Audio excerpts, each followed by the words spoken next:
Microsoft is preparing to perform a U-turn over key aspects of its much maligned Windows 8 operating system. And by bowing down to consumer pressure, some analysts are saying Microsoft could be about to make one of the biggest admissions of product failure since Coca-Cola dropped New Coke nearly 30 years ago.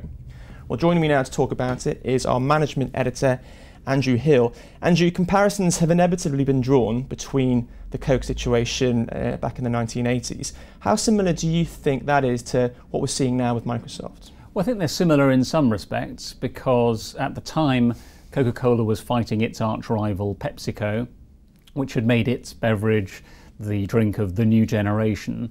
And so Coca-Cola obviously felt it had to do something, came up with the idea of dropping the Coke Classic, the original recipe, and having a new recipe. And Microsoft is similarly facing a major change in its industry, led by Apple and the tablet computer, and evidently felt that it needed to do something quite radical in order to catch up. Now, what would an admission of failure of this size potentially mean for a company like Microsoft? Well, I think apart from rewriting some business textbooks with a new case study 30 years on from New Coke, Microsoft would find itself in a situation of having to defend or promote a product which it had moved on from by having the new Windows 8.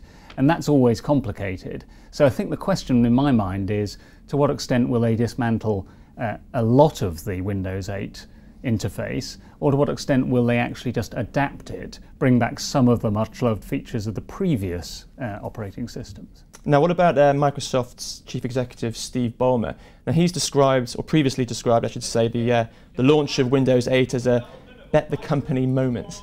What does that say about him, do you think?